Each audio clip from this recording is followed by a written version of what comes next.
በርካታ ሀብት አለን።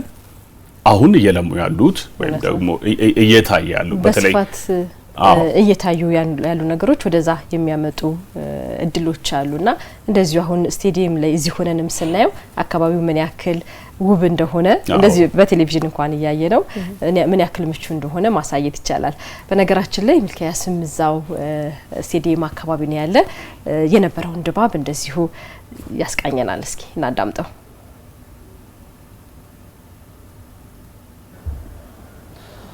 እንግዲህ የ1447ኛው የአረፋ በዓል አከባበር በአዲስ አበባ ስቴዲየም ሲካሄድ ነው የዋለው። እንግዲህ ከማለዳ 12 ሰዓት ጀምሮ ህዝበ ሙስሊሙ ወደ ስቴዲየም አካባቢ በመምጣት በጋራ በመሆን ነበረ ምስጋናውን እንዲሁም ጸሎቱን ለአላህ ወይም ለፈጣሪው ሲያደርስ የቆየው ማለት ነው። እንግዲህ በዛሬው ዕለት በአዲስ አበባ ስቴዲየም በርካታ ቁጥር ያላቸው የእምነቱ ተከታዮች ተገኝተው ነበር ይህንን በዓል ሲያከብሩ በጋራ ሲያከብሩ የነበረው ማለት ነው። በነገራችን ላይ በጣም ከፍተኛ ቁጥር ያለው የህዝብ ብዛት ነበር በዚህ ስቴዲየም በዓሉን ወይም ክብረ በዓሉን ሲታደም የነበረው።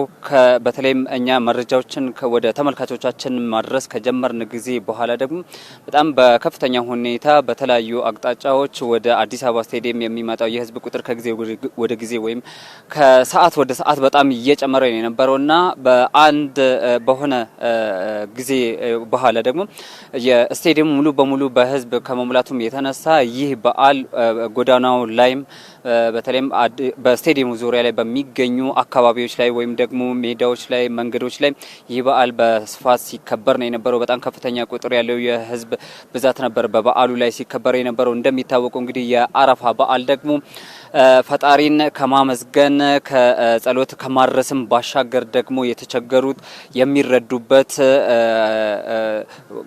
ጎረቤቱን የሚጠይቅበት የታመመ የሚጠይቅበት እንዲሁም ደግሞ የተራበ የሚበላበት በዓል ነውና ይህንን በዓል እንግዲህ እነዚህን በጎ ነገሮችን በማድረግም በዓሉን እንደሚያሳልፉ በተለይም ከፋና ቴሌቪዥን ጋር ቆይታ የነበራቸው የእምነቱ ተከታዮች አንስቶልናል ማለት ነው። በዚህ በዓል ላይ ታዲያ ከህፃን ትላልቅ ሴቶች አዛውንቶች በጣም ከፍተኛ ቁጥር ያላቸው ሰዎች ናቸው ወይም ደግሞ የእምነቱ ተከታዮች ነበሩ በዚህ በዓል ላይ ሲካፈሉ የነበሩትና እጅግ በጣም የተረጋጋ በጣም የሚያምርና ትልቅ ድምቀት የታየበት በዓል ነው የነበረው።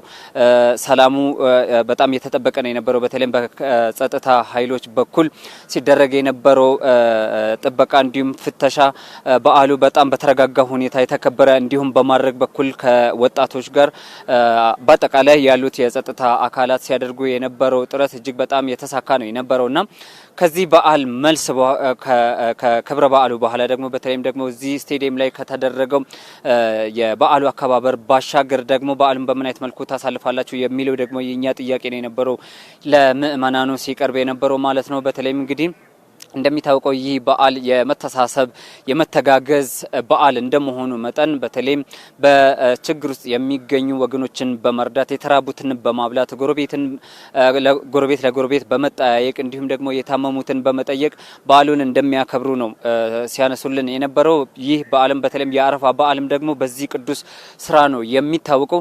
በአጠቃላይ እንግዲህ የ1447ኛው የአረፋ በዓል በአዲስ አበባ ስቴዲየም በከፍተኛ ቁጥር ያለው ህዝብ የተሳተፈበት በዓል በአጠቃላይ ይሄንን ይመስል ነበረ። ሚልኪያስ አዱኛን እጅግ በጣም እናመሰግናለን።